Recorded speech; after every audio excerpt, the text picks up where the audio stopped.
Las sombras de Robbie, el exorcismo de 1949. Capítulo 1.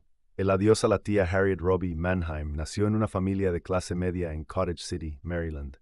Era hijo único y creció rodeado de adultos, lo que le hizo ser un chico solitario, más maduro que otros de su edad, pero con una tendencia a buscar refugio en el mundo de la fantasía.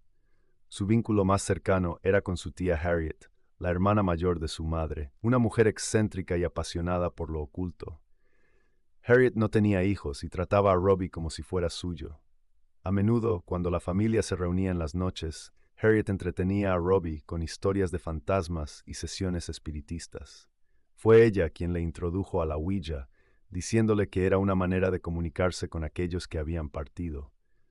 Robbie, fascinado por la promesa de acceder a un mundo desconocido, comenzó a jugar con la tabla bajo la guía de su tía. En enero de 1949, la tragedia golpeó a la familia Mannheim. Harriet falleció repentinamente de un derrame cerebral. Robbie, devastado, no encontró consuelo en los brazos de sus padres. Al no tener amigos cercanos, pasó semanas encerrado en su habitación, refugiándose en los recuerdos de su tía. El dolor de su pérdida se convirtió en una herida profunda que lo distancia aún más del mundo exterior. Capítulo 2. Los primeros signos del mal. Todo comenzó una noche tranquila. Robbie estaba en su habitación, tratando de contactar con su tía a través de la tabla Ouija que ella le había dejado. Estaba seguro de que, si alguien podía cruzar el umbral de la muerte y comunicarse con él, sería Harriet. Pero esa noche, mientras deslizaba el puntero por las letras, el aire en la habitación cambió. Un frío inusual invadió el espacio, y de repente el puntero comenzó a moverse solo. Formó una palabra clara: hola. Robbie sintió una mezcla de emoción y miedo. ¿Podría ser su tía? ¿Había logrado contactarla? Pero a medida que seguía jugando, las respuestas se volvían más confusas, críticas y eventualmente amenazantes. No le habló más a Harriet, sino a algo oscuro, algo que parecía burlarse de él. Esa misma noche, mientras dormía, Robbie fue despertado por un ruido extraño, un golpeteo rítmico que provenía de las paredes de su habitación. Los días siguientes, los fenómenos extraños se intensificaron. Las noches se llenaban de golpes, susurros y movimientos inexplicables de los muebles. En una ocasión, la cama de Robbie comenzó a vibrar violentamente mientras él estaba acostado, como si algo debajo de él intentara sacudirlo. Desesperado, corrió al cuarto de sus padres, pero cuando llegaron, todo estaba en silencio. La familia empezó a preocuparse. Al principio creían que Robbie estaba inventando los eventos para llamar la atención tras la muerte de su tía, pero luego ellos mismos comenzaron a presenciar cosas inexplicables. Una noche, mientras la madre de Robbie entraba a su habitación, vio cómo una silla se deslizó lentamente por el suelo, como si alguien invisible la empujara. En otra ocasión, un cuadro de la Virgen María que colgaba en la sala se dio vuelta por sí solo. Capítulo 3. La búsqueda de ayuda. La familia Mannheim, incapaz de entender lo que estaba ocurriendo, recurrió primero a médicos y psicólogos. Durante varias semanas, Robbie fue sometido a evaluaciones exhaustivas, pero los resultados siempre fueron los mismos. No había nada clínicamente anormal en su salud mental o física. Los profesionales se mostraron perplejos, pero sugirieron que quizás el trauma de la pérdida de su tía estaba desencadenando una respuesta psicosomática en el niño. Sin embargo, las cosas empeoraron. Robbie comenzó a mostrar signos de lo que parecían ser ataques físicos. Durante la noche, su cuerpo se retorcía como si fuerzas invisibles lo estuvieran estrangulando o golpeando. Se encontraron arañazos en su pecho y espalda, algunos de los cuales parecían formar palabras ilegibles. Estas marcas no parecían ser autoinfligidas, y aparecían incluso bajo la vigilancia de sus padres. Desesperados y sin más opciones, la familia buscó el consejo de un pastor luterano local, el reverendo Luther Miles Schulze. El pastor, intrigado pero también escéptico, decidió visitar la casa de los Mannheim para investigar lo que estaba ocurriendo. Durante su visita, fue testigo de cómo una pesada silla se movía sola por la habitación de Robbie y escuchó claramente los golpes en las paredes. Schulze, horrorizado, sugirió a la familia que recurrieran a la Iglesia Católica, que tenía más experiencia en lidiar con fenómenos de este tipo. Capítulo 4. La intervención de la Iglesia.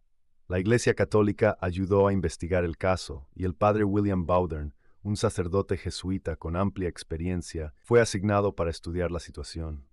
Junto a él estaba el padre Walter Halloran, otro jesuita, y el padre Raymond Bishop, quienes acompañarían a Bowdern durante el proceso. El 10 de marzo de 1949, Bowdern visitó la casa de los Mannheim por primera vez. En su primer encuentro con Robbie, Bowdern quedó impactado. El chico parecía normal a simple vista, pero en cuanto comenzó a rezar, el ambiente en la habitación cambió. Robbie, que había estado tranquilo, de repente se puso rígido y comenzó a hablar en un tono bajo y gutural, en un idioma que los sacerdotes no reconocieron de inmediato. El padre Bowdern notó que el latín parecía estar entre las lenguas que hablaba Robbie, aunque nunca lo había estudiado. Después de consultar con el arzobispado, se decidió que un exorcismo formal era necesario. Sin embargo, antes de proceder, se llevó a cabo una evaluación médica final para asegurarse de que no se trataba de un caso psiquiátrico. Los médicos no encontraron ninguna explicación lógica para el comportamiento de Robbie, y finalmente la Iglesia dio su aprobación para iniciar el exorcismo. Capítulo 5. El primer exorcismo. El primer exorcismo se llevó a cabo en la casa de los Mannheim. El padre Bowdern, armado con un crucifijo Aquaben Rituale Romanum, inició el ritual. Durante las oraciones iniciales, Robbie se mantuvo tranquilo, pero poco a poco empezó a mostrar signos de incomodidad. Al llegar a la oración de exorcismo propiamente dicha, el chico comenzó a convulsionar violentamente. Los sacerdotes apenas lograron mantenerse en la cama mientras gritaban palabras ininteligibles. Los objetos en la habitación comenzaron a moverse de nuevo, y Robbie fue arrojado de la cama con tal fuerza que los padres de Robbie, que observaban desde una esquina de la habitación, gritaban de terror. Al intentar volver a colocar al niño en la cama, verás marcas de arañazos aparecer en su piel, justo delante de sus ojos. Lo más aterrador fue cuando el nombre de Lucifer se escribió en grandes letras sangrientas en su pecho. Capítulo 6. Las sesiones agotadoras. Las siguientes semanas estuvieron marcadas por largas y agotadoras sesiones de exorcismo. Cada noche, los sacerdotes se enfrentaban a una fuerza aparentemente imparable. Robbie continuaba siendo atormentado por entidades invisibles que lo hacían convulsionar, levitar y pronunciar blasfemias.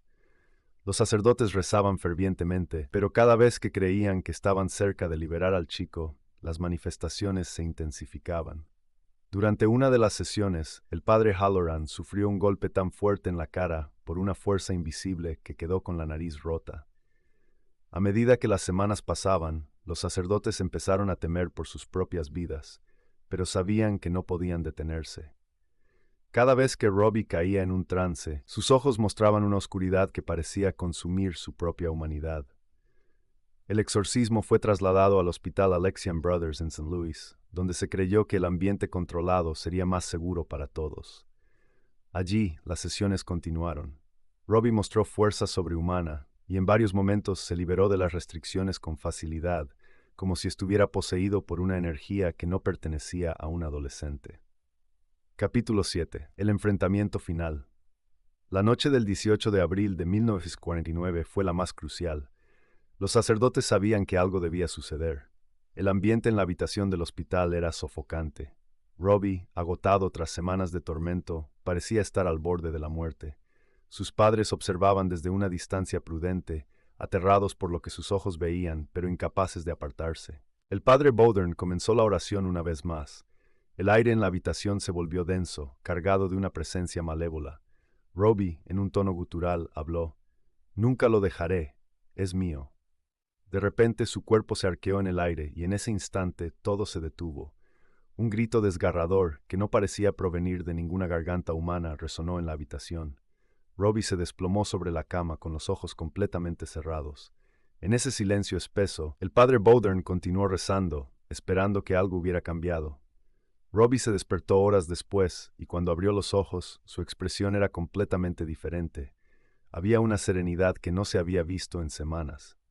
El demonio, según los sacerdotes, finalmente lo había abandonado. Epílogo.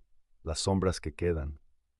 Después del exorcismo, Robbie nunca volvió a experimentar los fenómenos paranormales.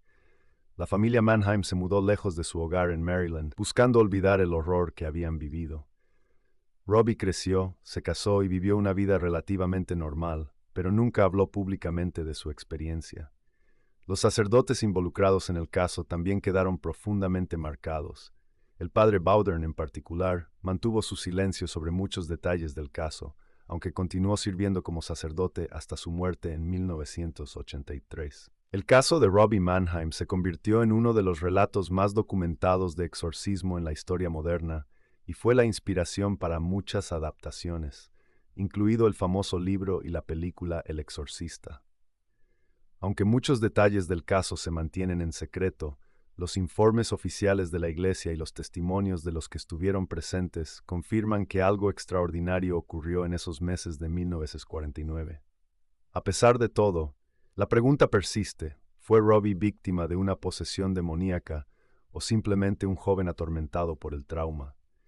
La verdad, como tantas veces ocurre en estos casos, parece estar oculta en las sombras, dejando una sensación inquietante en quienes se atreven a indagar más allá de lo que es visible.